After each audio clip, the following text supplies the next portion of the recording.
내 마음이 확정되었사오니 라는 주제를 가지고 함께 말씀을 나눠보겠습니다. 우리 수화로 한번 해볼까요? 수화로 한번 해보겠습니다. 수화로 내 마음이 확정되었사오니. 예. 신앙생활 가운데 참 중요한 말씀이다라는 생각이 듭니다. 내 마음이 확정된 게 참 중요하거든요. 그래서 이번 한 주가 오늘 이 시간이 정말 내 마음 속에서 신앙생활 가운데 귀한 계기가 되었으면 좋겠습니다. 귀한 시간이 되었으면 좋겠습니다. 그래서 우리 본문 말씀 찾겠습니다. 시편 57편 7절입니다. 시편 57편 7절의 말씀, 우리 본문 말씀 찾겠습니다. 시편 57편 7절입니다. 시편 57편 7절입니다.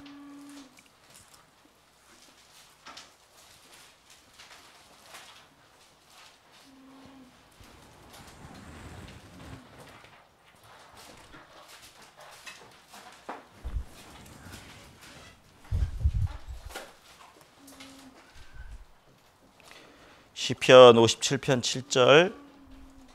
자, 수어를 한번 같이 따라하겠습니다. 하나님이여, 내 마음이 확정되었고 내 마음이 확정되었사오니 내가 노래하고 내가 찬송하리로다. 다윗의 시입니다. 다윗이 하나님 앞에 기도하는 마음으로, 소원하는 마음으로 한 글자 한 글자 써 내려간 시편이라는 겁니다.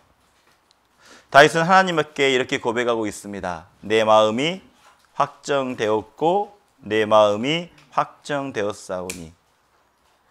자, 이 말씀은요, 다윗이 사울에게 쫓길 때입니다. 사울에게 쫓겼을 때, 그리고 사울을 피하여 동굴에 숨었습니다. 동굴에 숨었을 때 다윗은 하나님 앞에 내 마음이 확정되었고 내 마음이 확정되었다라고 말하는 거죠. 사울이 나를 괴롭힐지라도, 비록 사울이 괴롭히고 목숨의 위협이 있을지라도 본인은 그 사울을 저주하지 않겠다라는 겁니다. 왜? 사울은 하나님 앞에서 기름 부음을 받은 자이기 때문에 다윗은 철저하게 마음속으로 저주하지 않겠다, 핍박하지 않겠다라고 마음을 정했다라는 거죠. 우리 신앙생활도 마찬가지입니다. 구원받은 그리스도인은 정말 신앙생활을 잘 하기 위해서는 마음에 정하는 게 필요합니다. 그래서 하나님께 쓰임 받은 사람들은요, 마음을 정한 사람들입니다. 저도 구원을 받을 때, 제일 처음에 구원을 받을 때요, 제일 처음 들었던 말씀이 있습니다. 구원받고 나서. 그 말씀은 요한복음 15장의 말씀이었습니다. 포도나무의 비유에 대한 말씀이었습니다. 그 말씀 가운데 내 안에 거하라 라는 말씀이 정말 내 마음에 새겨지더라고요. 내가 구원받은 이후에 있어야 될 곳이 어딘지 알았습니다. 구원받은 이후에 내가 교회 가운데 있어야 되겠다라는 마음이 생겼습니다. 그리고 마음속으로 정했습니다. 내가 주님 오시는 날까지 내가 결코 교회를 떠나지 아니하겠노라고.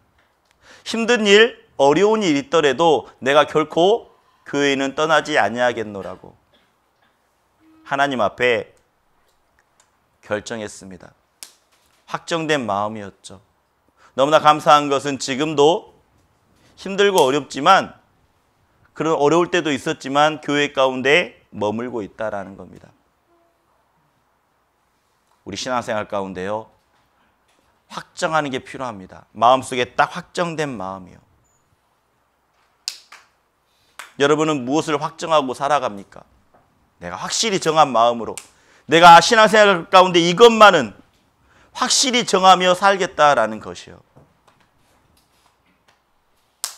그래서 하나님이 쓰신 사람은요, 확실히 마음을 정한 사람이라는 겁니다. 자, 하나님께 쓰임받은 사람은 마음이 확정된 사람이에요. 자, 보세요. 어린아이 결심하고 있잖아요. 예? 우리 신앙생활 가운데서도 결심하는 마음이 필요하다라는 겁니다. 우리는 각자 달라요. 형편도 다르고 상황도 다르기 때문에 정말 내 마음속에 무엇을 먼저 확실히 정할 필요가 있을까? 마음 가운데 확실히 정한다면 하나님은 그 사람을 쓰신다라는 겁니다. 그래서 한번 수화로 다시 한번 해보죠. 내 마음이 확정되었고 내 마음이 확정되었사오니.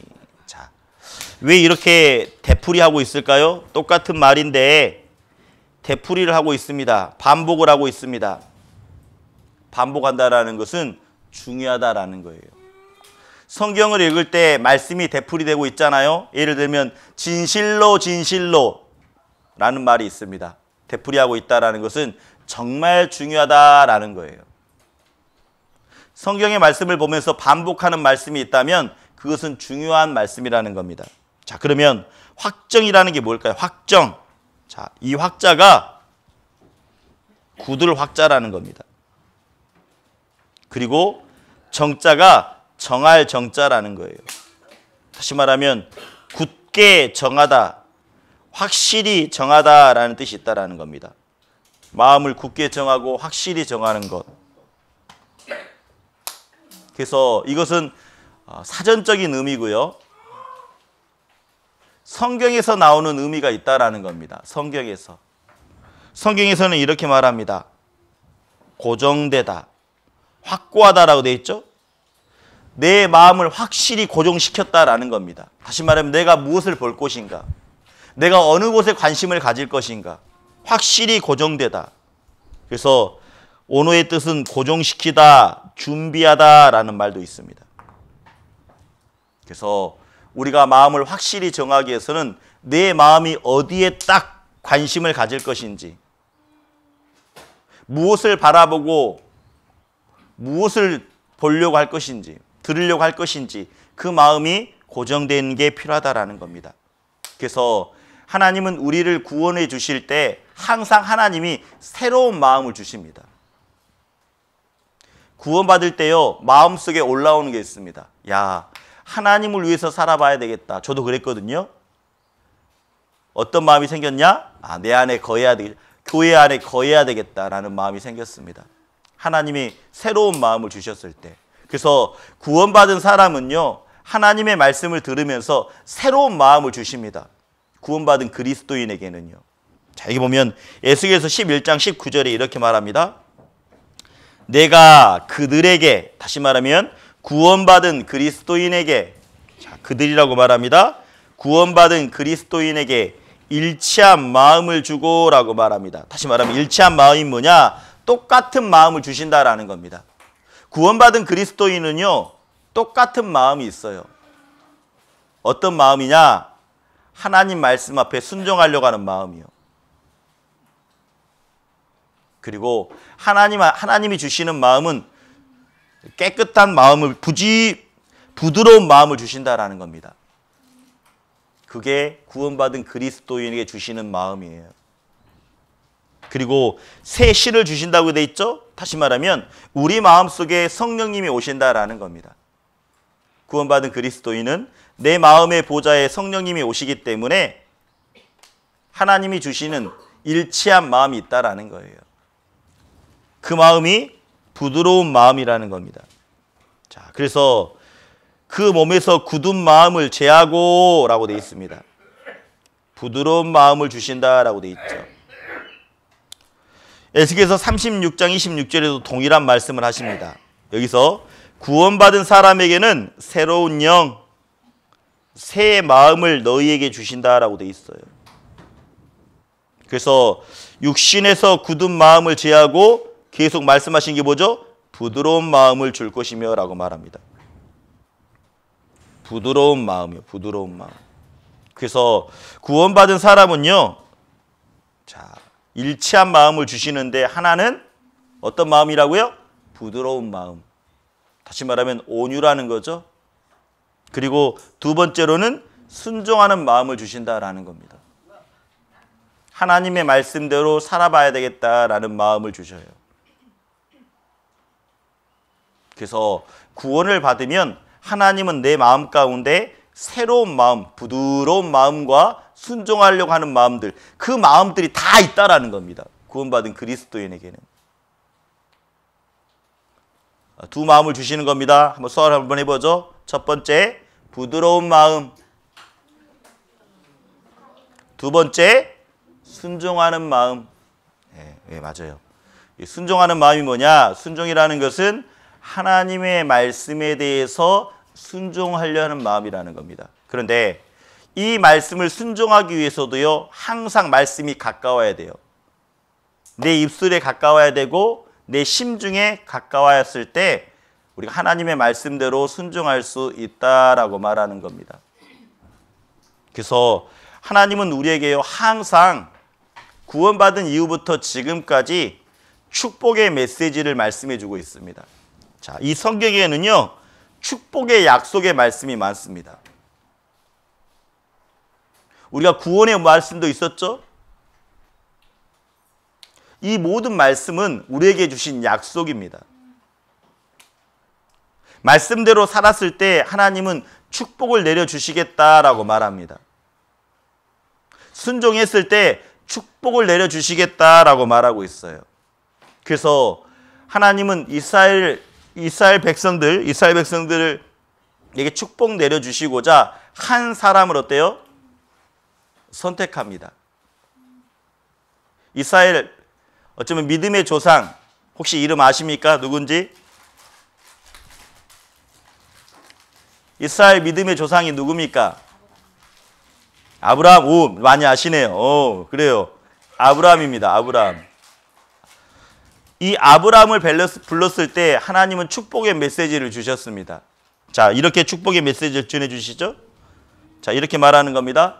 여호와께서 아브라함에게 이르시되 너는 본토 친척 아비집을 떠나 내가 지시할 땅으로 가라라는 겁니다. 자, 순종하면 하나님이 약속을 주셨습니다. 축복의 메시지. 먼저는 큰 민족을 이루어 주시겠대요. 자, 땅을 주시는 겁니다. 큰 민족을 이루고 내게 복을 주어라고 말씀하고 있어요. 복을 주시겠대요. 복을. 그래서 아브라함은 어땠을까요? 아브라함은 정말 하나님의 말씀대로 순종하며 나아갑니다. 중요한 것은 하나님의 말씀에 순종하려고 한다면 자, 본토 친척 아비집을 떠나야 된다라는 겁니다. 자기와 관계되어 있는 사람들을 다 끊어야 돼요. 부모님, 가족, 친구, 그 모든 관계를 끊고 떠나가야 된다라는 겁니다. 이렇게 아브라함은 갈대아 우르에서 살았거든요. 그런데 하나님이 지시할 땅은 먼 거리라는 겁니다. 가까운 거리가 아니에요. 이 가나안 땅에 가라라고 말씀하는 겁니다. 하나님은 아브라함에게 명령하셨죠. 아브라함은 그 말씀을 쫓아 정말 가나안까지 갑니다. 그리고 아브라함은 어때요? 아브라함에게 해주신 하나님의 약속이 있다라는 거죠. 먼저는 가나안 땅을 주시겠다. 두 번째로는 큰 민족을 이루겠다. 그리고 세 번째로는 복의 근원. 다시 말하면 예수 그리스도가 태어난다라는 겁니다. 아브라함을 통해서 하나님은 이 세 가지를 약속해 주셨어요. 그런데 우리가 알아야 될 게 하나 있습니다. 하나님은 아브라함에게 명령하셨어요. 자, 그런데 아브라함에게 해주신 말씀 중에요, 뭔가 빠진 게 있습니다. 우리는 성경에서 보면 우리가 보통 육하 원칙이라고 말하거든요. 누가, 언제, 어디서, 무엇을, 어떻게, 왜. 이 육하 원칙에 보면 하나님이 명령하셨을 때 뭔가 빠진 게 하나 있다라는 겁니다. 뭐가 빠져 있을까요? 하나님이 아브라함에게 분명히 명령을 했습니다. 그런데 누가 언제 어디서 무엇을 어떻게 왜 중에 뭐가 하나 빠져 있다라는 겁니다. 뭐가 빠져 있을까요? 고민해 보세요. 생각해 보세요. 한번. 하나님의 축복을 내려주는 모든 것에는요, 대부분 항상 뭔가 하나 빠져 있습니다. 뭐가 빠져 있느냐? 언제가 빠져 있습니다. 이게 무슨 뜻이냐면 하나님은 아브라함에게 말합니다. 언제까지 가라라는 말이 없습니다. 우리가 사람들이 보통 약속을 할 때는 어떻습니까? 보통 약속을 정할 때는 날짜를 정합니다. 그리고 시간을 정합니다. 우리 그때 만나자, 몇 월 몇 시에 만나자. 보통 약속은 항상 날짜가 중요합니다. 시간이 중요합니다. 그런데 하나님의 축복의 메시지에는 이상하게 날짜를 말하지 않습니다. 아브라함에게 언제까지 가라라는 말이 없거든요.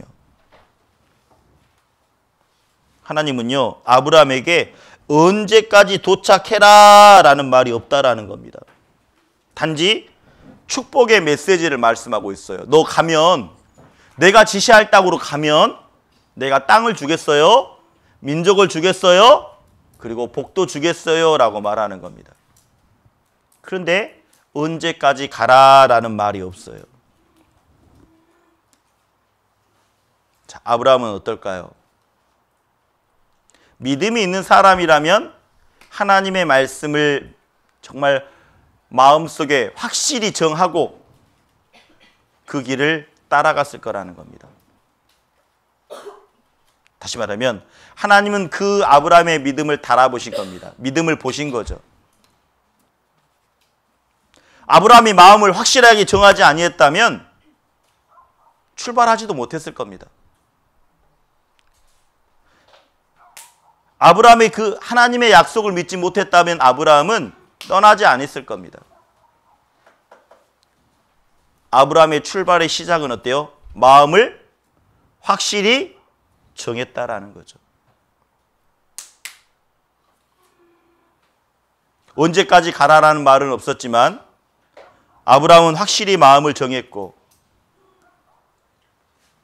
그리고 하나님은 아브라함의 믿음을 분명 보셨습니다. 아브라함의 믿음을 시험해 본 거죠. 정말 하나님의 말씀을 신뢰하고 있는지 시험하셨다라는 겁니다. 이 성경에는요, 많은 축복의 메시지가 있습니다. 그런데 이 축복의 메시지가 왜 나에게는 그렇게 이루어지지 않을까요? 우리가 신앙생활 하다 보면 많은 형제 자매님들의 간증을 듣습니다. 그러면서 마음속에 은혜가 되는, 마음속에 감동이 되는 간증은, 특별히 구원받는 간증을 들을 때 마음에 감격이 옵니다. 감동이 오죠. 그 부모님들, 핍박했던 부모님들이 정말 말씀 앞에 나와서 구원을 받았다라는 기가 막힌 사연을 들을 때마다 마음이 울컥합니다.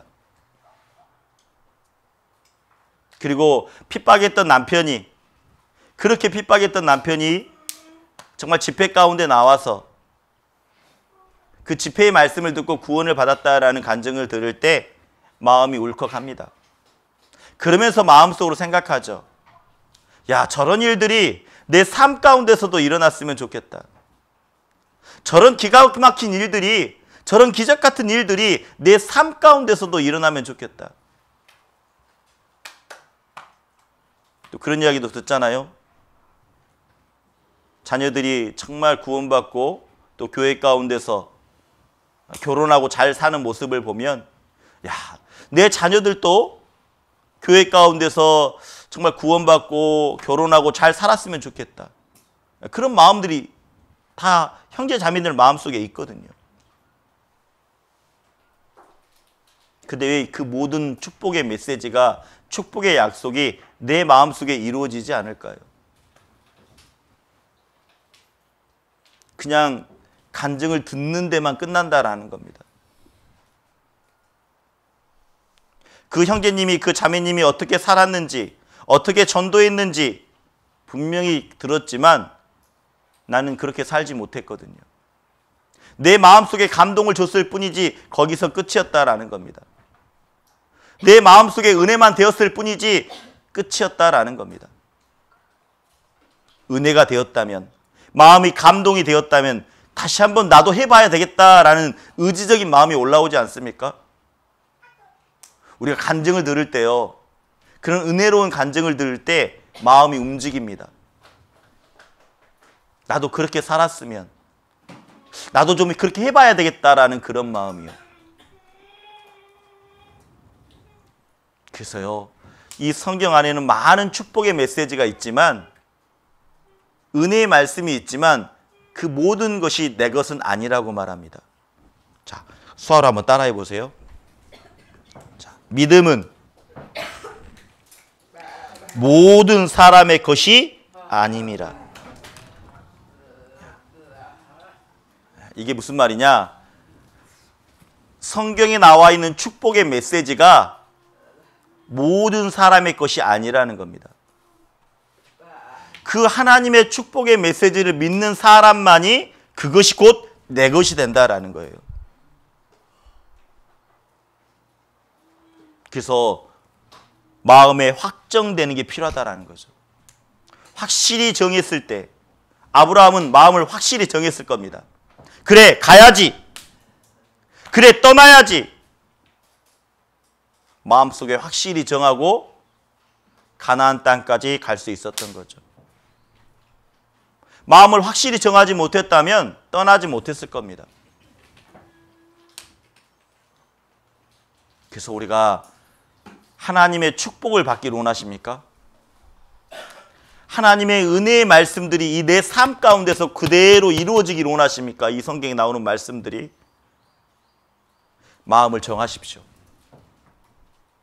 마음에 결단하십시오. 그게 축복의 시작이며 은혜 받을 준비의 시작이라는 겁니다. 그래서 하나님의 말씀을 신뢰할 때만이 확정된 마음이 생겨요. 자, 한번 수화로 따라해 보세요. 하나님의 말씀을 신뢰할 때 확정된 마음이 생긴다. 네, 맞아요. 하나님의 말씀을 확실히 믿었을 때, 아, 그래, 그렇게 살아봐야지. 확실히 정한 마음을 주신다라는 겁니다. 그래서 내 마음이 확정되었고 내 마음이 확정되었사오니. 다시 말하면 하나님은요, 아브라함의 믿음을 달아보신 겁니다. 진짜 갈 의지가 있는지, 그 하나님의 말씀을 정말 순종하는지 그 마음을 달아보신 겁니다. 그리고 하나님이 아브라함을 통해서 약속해 준 게 있습니다. 큰 민족이라고 말했죠. 큰 민족을 이루어주겠다고 말씀해 주시는데 아들이 없어요. 아들이 없습니다. 말이 안 되잖아요. 큰 민족이라고 말하는데 아들 한 명도 없는 거예요. 이게 말이 됩니까? 큰 민족이라고 했는데 아들도 없는데. 그런데 진짜 아들을 주십니다. 100세 때요. 100세 때 아들을 주셔요. 100세 때. 그런데 놀라운 것은 이 100세 때 아들을, 좀 너무 심했나? 100세 때 아들을 주셨는데, 그 아들을 뭐라고 말씀하시냐? 번제로 드리래요. 그 사랑스러운 아들을 번제로 드리라는 겁니다. 그러면서 이렇게 말합니다. 하나님이 아브라함을 시험하시려고 라고 말하고 있어요. 하나님이 아브라함을 시험하시려고 부르시되 아브라함아 하시니 그가 가로되 내가 여기 있나이다. 자, 그러면서 이렇게 말하는 겁니다. 내 사랑하는 독자를 데리고 모리아 땅으로 가서 내가 내게 지시한 한 산 거기서 번제로 드리라. 자, 중요한 것은요. 하나님이 시험하시려고 하는데 동일하게 또 하나님이 말씀하셨는데요. 날짜를 말하지 않으셔요. 날짜를 말하지 않습니다. 아브라함도 언제까지 가서 그날 번제로 드려? 라는 말이 없어요. 하나님은요, 항상 날짜를 말하지 않아요. 왜 날짜를 말하지 않을까요? 우리 그럴 수 있잖아요. 하나님이 너 몇 년 몇 월 몇 시까지 네 아들 번제로 드려야 돼? 이렇게 말하지 않고 그냥 너 아들 너 모리아산 가서 땅에 가서 그 산에서 번제로 드려라고 말하는 겁니다. 하나님은 왜 날짜를 말하지 않으실까요? 아마 이 이야기를 들었을 때 아브라함은 마음속에 고민이 됐을 겁니다. 이 고민거리를 누구한테 가서 이야기했을까요? 만약 아내에게 가서 사라야, 사라 아내에게 갔습니다. 아니 하나님이 나에게 아들을 바치래요. 번제로 드리래요. 그러면 사라가 뭐라고 했을까요?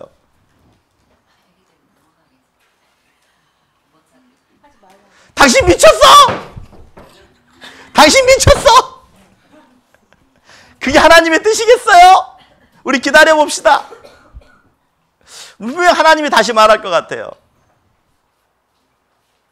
만약 아브라함이 종에게 교제를 했다면 종한테 가서 종한테 이렇게 말하는 겁니다. 아니 하나님이 아들을 바치래요. 어떻게 해야 될까요? 종이 이렇게 했죠. 아, 조금만 기다려보시죠, 주인님. 아마 그러지 않았겠습니까? 그런데 중요한 것은 하나님이 직접 말씀하셨다라는 겁니다. 누구에게요? 아브라함에게요. 중요한 것은요, 아브라함은 누구하고도 교제하지 않았습니다. 사라하고도 교제하지 않았고요, 아내하고도 종하고도 교제하지 않았습니다. 그리고 아브라함은 마음에 딱 확정된 마음이 있었어요. 주신 분도 하나님이시라면 취해 가신 분도 하나님일 것이고 만약 번제로 드렸더라도 하나님이 어떤 방법으로든지 살릴 수 있을 거라는 그런 믿음의 모습이 있었다라는 겁니다. 그래서 아브라함이 어떻게 했을까요? 그 다음 날 아침이 일찍 일어나 갑니다. 그 다음 날 하나님은 날짜를 말하지 않았습니다. 아브라함이 고민하다가 미룰 수 있잖아요. 하루 연기, 이틀 연기, 3일 연기 할 수 미룰 수 있었는데 미루지 아니했다라는 겁니다. 바로 즉시 나아갔거든요. 아브라함의 아침이 일찍 일어나 나귀의 안장을 지우고 두 사환과 그 아들 이삭을 데리고 번제에 쓸 나무를 쪼개 가지고 떠났다라고 말합니다. 하나님이 지시한 곳으로 갔다라고 말하고 있어요. 하나님은 항상요 말씀을 하십니다. 축복의 메시지도 주시고 해야 할 마땅히 감당해야 될 일도 말하십니다. 그런데 언제 하라는 말이 없어요. 노아의 때도 마찬가지였습니다. 노아 아시죠? 노아. 하나님이 이 세상을 보실 때 이 세상이 죄악이 관영한 겁니다. 관영이란 말은 가득 찼다라는 거예요. 그래서 하나님이 물로 심판하기로 계획을 하십니다. 마음의 결정을 하죠. 코로 숨쉬는 모든 동물들은 그리고 새는 하나님이 진멸하기로 마음의 결정을 합니다. 당연히 사람도 마찬가지겠죠. 그런데 하나님이 딱 깊은 샘이 터지고 40주야로 비가 내린다라고 하나님은 말씀해 주셨습니다. 그래서 이 피할 방법을 노아에게 말씀해 주십니다. 노아는 하나님 앞에 은혜를 입었습니다. 그리고 노아를 불러서 하나님이 말씀하시는 겁니다. 방주를 만들어라 라고요. 방주를 만들어라. 그러면서 방주를 만드는 방법을 다 말씀해 주십니다. 그래서 방주의 길이는 길이가 300규빗이라고 말합니다. 300규빗. 규빗이라는 것은 중지부터 팔꿈치까지의 길이입니다. 여기서. 이게 한 규빗입니다. 보통 45cm 정도 됩니다. 이것을 지금으로 말하면 미터로 환산한다면 한 길이가 135m 되는 겁니다. 그리고 높이가 30규빗, 한 13.5m. 그리고 너비가 광이 50규빗, 22.5m. 정확하게 길이와 넓이와 높이도 말씀해 주십니다. 그리고 나무는 잣나무로 만들어라. 그리고 그 사이사이에는 간들을 막고 배 안과 밖에는 역청을 칠하라 라고 자세하게 설명합니다. 그리고 나무는 네모난 모양으로 배로 만들고, 그리고 상중하 삼층 구조로 만들어라 라고 말씀하고 있어요. 그런데 놀라운 게 또 하나 있습니다. 그런데 하나님은 여전히 노아에게 이렇게 방주를 만들어라. 왜? 심판이 있기 때문에 방주를 만들어라 라고 말씀하시면서 또 날짜를 말하지 않습니다. 언제까지 만들어라 라는 말씀이 없어요. 왜 하나님은 노아에게 이 노아의 배를 언제까지 만들어라 라는 말씀을 하지 않았을까요? 왜 언제까지 만들어라 라는 말씀을 하지 않았을까요? 왜 그러냐면 노아의 믿음을 시험하시는 겁니다. 항상이요. 왜? 그때까지만 하더라도 비가 내린 적이 없거든요. 비가 한 번도 내린 적이 없는 겁니다. 그런데 뭔 물로 하나님이 심판하신다고? 이게 말이 돼?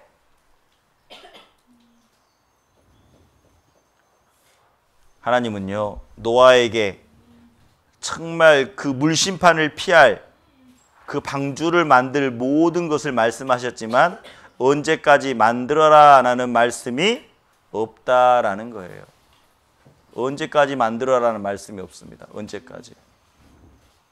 그래서 항상 노아는 믿음을 시험하셨다라는 거예요. 어쩌면 우리에게도 마찬가지입니다. 나에게도. 하나님은 늘 축복의 메시지를 말씀해 주십니다.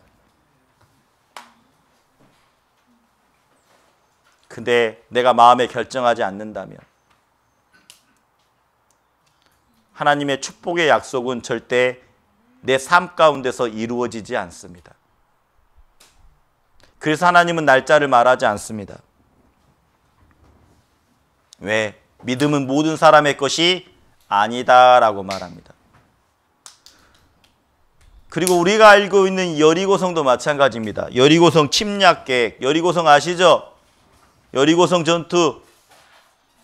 애굽에 노예했던 종이었던 그들이 이제 홍해 바다를 건너고 40년의 광야 생활을 하고, 그리고 이제는 요단강을 건너서 가나안의 첫 성, 그 여리고성에 서 있는 겁니다. 군사로서요.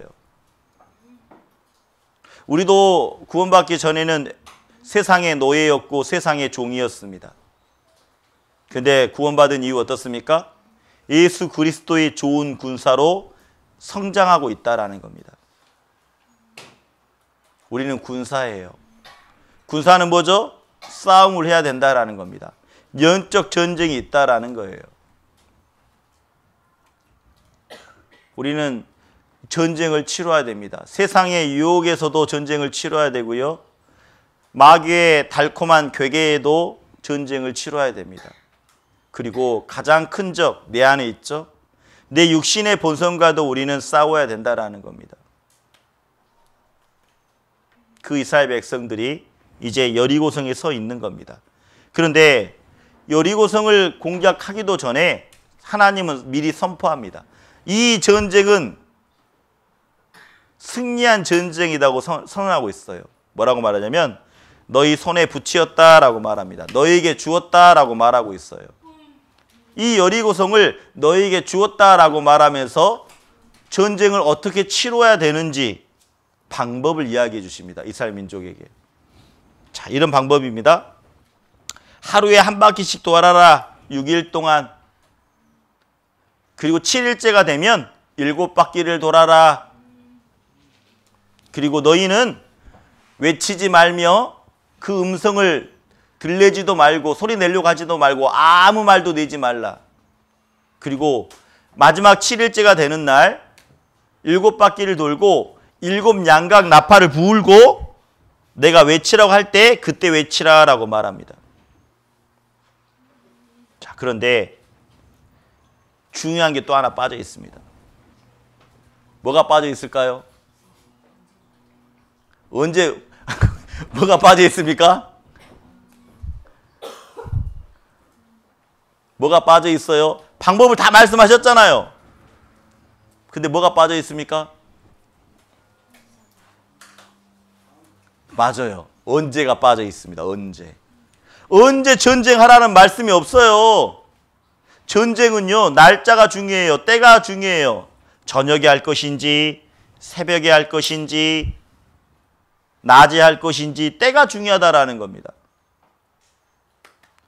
때가 중요한데 날짜를 말하지 않으세요, 하나님이. 그냥 방법만 이야기하세요. 너 돌아라. 방법만 이야기하시지 언제부터 시작하라는 말씀이 없어요. 언제부터 전쟁하라는 말씀이 없어요. 왜 그랬을까요? 하려면 하고 말라면 말라는 겁니까?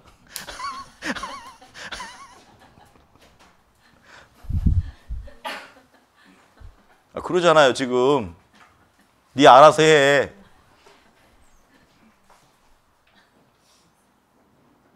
항상 달아보셔요. 하나님은요, 진짜 마음이 있는지 없는지 달아보세요. 너 이 말씀 믿어? 너 이 말씀 신뢰해?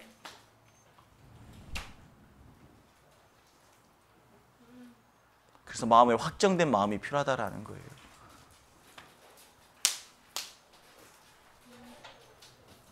전쟁은요, 정말 전쟁을 치를 때에는 때가 중요한 겁니다. 근데 시간을 말씀하지 않으세요. 하나님은 전쟁해야 될 날짜를 말씀하지 않으신다라는 겁니다. 왜 날짜를 말씀하지 않았을까요? 맞습니다. 여전히 그 여호수아와 이스라엘 백성의 믿음을 보신다라는 거예요. 달아보시는 거죠. 너 이 약속 믿어? 너 이 하나님 말씀 믿니? 믿었다면 행하라라는 겁니다. 순종하는 마음으로 해봐라라는 겁니다. 행했을 때 하나님이 분명히 주시겠다라는 겁니다.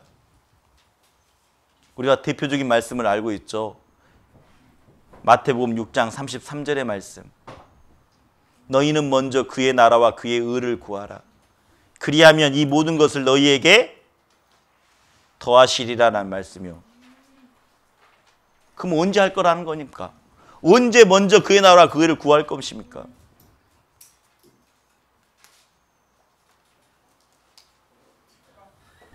맞아요.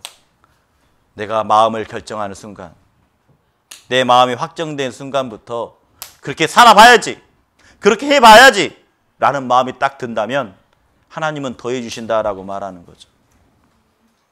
그래서요, 이스라엘 백성들에게 여호수아는요 이렇게 말합니다. 자, 수아를 한번 따라해 보세요.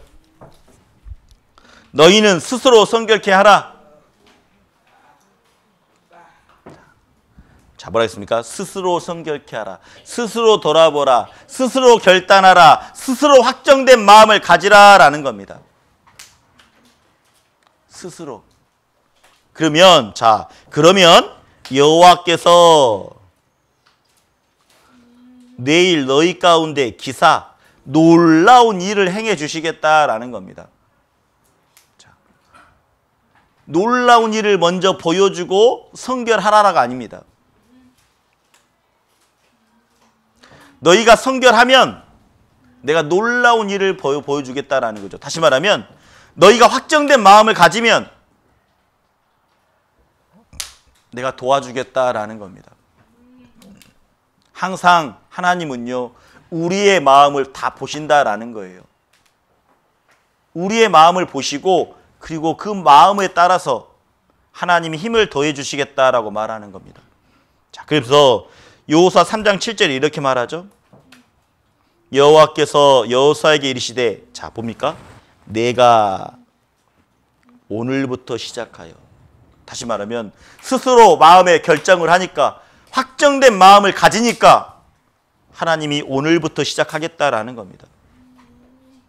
자, 그러면서 너와 함께 있는 것을 그들로 알게 하리라. 하나님과 동행하고 있다라는 것, 그 가나안에 있는 7 족속에게 분명히 보여주겠다라는 겁니다. 그 이방 민족에게 분명히 보여주겠다라는 겁니다. 그래서 우리 신앙생활 가운데 가장 중요한 마음은 내 마음이 확정되었고 내 마음이 확실히 정하는 게 필요하다라는 겁니다. 그래서 하나님은요, 날짜를 말하지 않으세요. 그러면 여호수아와 이스라엘 백성들은 어떻게 했을까요? 그 다음날 아침부터 시작합니다. 아침부터요.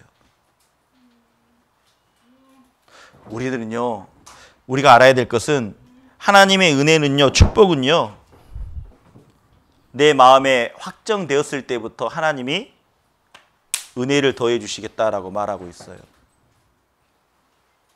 그래서 이런 은혜 찬송이 있습니다.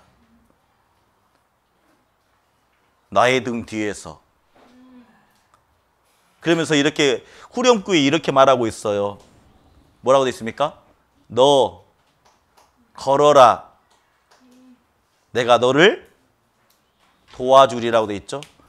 우리는 보통 도와주면 걸으라고 생각하죠. 도와줘야지 걸을 수 있잖아요. 근데 아니라는 겁니다. 너 먼저 걸어. 내가 널 도와줄게. 항상 하나님은요, 마음을 달아보셔요. 너 하나님 약속 진짜 믿어? 그럼 먼저 해봐. 먼저 해봐. 그러면 도와줄게.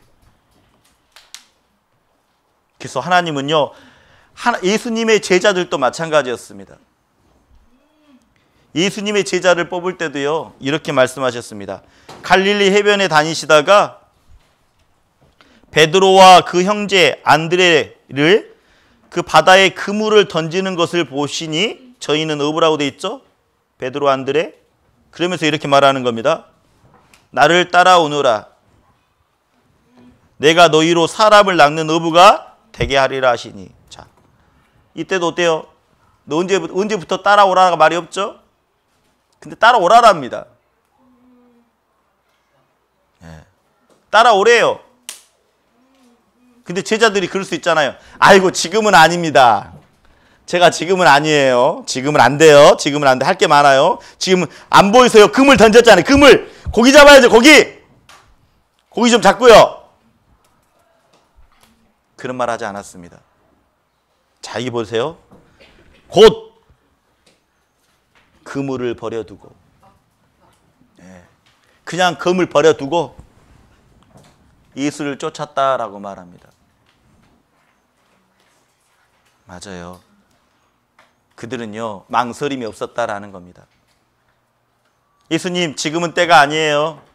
지금은 때 아닙니다. 지금 저 그물 던지고 있잖아요. 지금 고기 잡고 있잖아요. 지금 때 아니에요. 이 고기 잡은 다음에 제가 따라갈게요. 이렇게 말하지 않았다라는 거예요. 아마 그 베드로와 안드레는 고물을 던지다가 마음에 확정을 했죠. 그래, 이분을 따라간다면. 그런데 이런 마음의 계기가 올라온 시기가 있었죠. 오른편에 그물을 던져라고 했을 때 그물을 던졌더니, 깊은 곳에 그물을 던졌더니 그물이 찢어지도록 잡혔다라는 겁니다. 경험이 있었거든요. 그리고 말씀하시는 겁니다. 내가 사람을 나누는 어부가 되게 하리라 라고 했을 때 그물을 버려두고 즉시 갈 수 있었다라는 거예요. 베드로와 안드레는 즉시 버려두고 갔다라는 겁니다. 그뿐 아닙니다. 야고보와 요한도 마찬가지였습니다.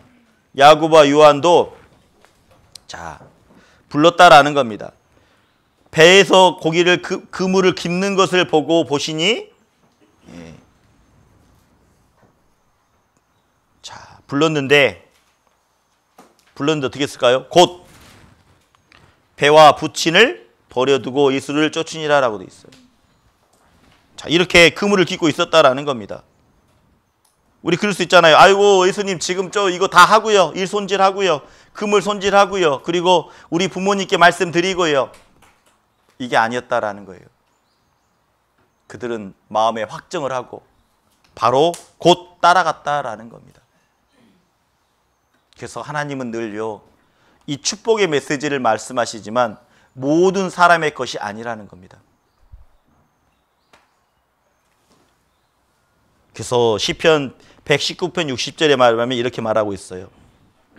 주의 계명을 지키기에 신속히 하고 지체치 아니하였나이다 라고 말합니다. 한번 수화를 해보죠. 주의 계명을 지키기에 신속히 하고 지체치 아니하였나이다. 맞아요. 망설임 없이 마음을 딱 확실히 정하는 것. 그랬을 때 이 축복의 말씀이 내 것이 되는 겁니다. 시편 108편 1절에 이렇게 말합니다.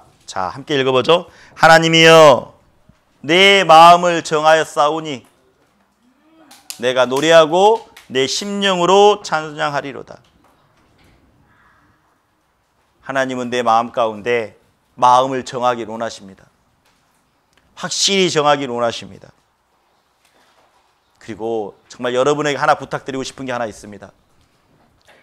이 믿음의 길, 이 신앙의 길, 내가 끝까지 주님 올 때까지 신앙생활 하겠다라는 마음의 다짐이에요. 그것을 먼저 확실히 정하는 게 필요합니다. 그래서 이 다윗도 마찬가지였습니다. 다윗도 마음에 정한 게 있어요. 우리 한번 따라해보죠. 이 다윗의 고백이 우리들의 고백이 되었으면 좋겠습니다. 동일한 고백으로 함께 해보죠. 여호와여 주의 율례의 도를 내게 가르치소서. 내가 끝까지 지키리이다. 마지막 말씀이 참 의미심장하죠. 내가 끝까지 지키리이다. 하나님 말씀 가르쳐 주십시오. 하나님 말씀대로 내가 끝까지 한번 지켜보겠습니다. 그 마음이 있을 때 하나님은 내 삶을 통해서 하나님의 놀라운 것으로 은혜 위에 은혜, 사랑 위에 사랑을 더해 주시고 그리고 점점점 복에 복을 더해 주셔서 이 세상 가운데서도 풍요로운 그리고 신앙생활 가운데서 영혼을 건지는데 더 힘있게 건질 수 있다는 겁니다. 그래서 성경에서 분명히 말씀하고 있어요. 우리가 시작할 때 확실한 것을 끝까지 견고히 잡으면 하나님과 함께 참여하는 자가 된다라고 말합니다. 우리 시작할 때, 우리 구원받았을 때 저도 마찬가지였던 것 같아요. 내가 교제 가운데 꼭 거하겠다라는 그 확정된 마음이요. 오늘 우리들의 마음 가운데 뭐라도 확실히 하나 정했으면 좋겠습니다. 각자가 다 다르겠지만 우리가 오늘이라도 꼭 확실히 하나 정하고 싶다. 예를 들면 이런 거일 수도 있잖아요. 내가 힘들고 어려울 때마다 나는 하나님 앞에 기도하겠다. 정할 수 있잖아요. 나는 매주 절대 빠지지 않겠다. 하나님 말씀 앞에 내가 어떤 일이 있더라도 매주 절대 빠지지 않겠다. 또 이런 확정된 마음이 있을 수 있잖아요. 나는 수요일 날 정말 말씀 앞에 나오겠다. 수요일 날도 빠지지 않겠다.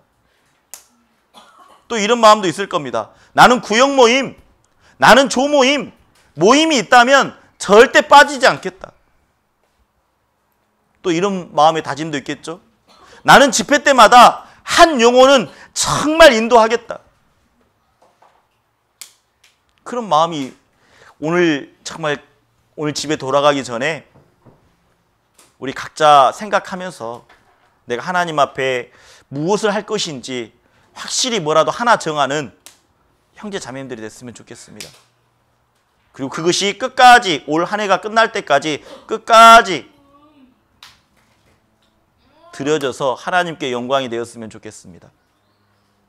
우리 수화로 마지막 함께 하고 마치도록 하죠. 내 마음이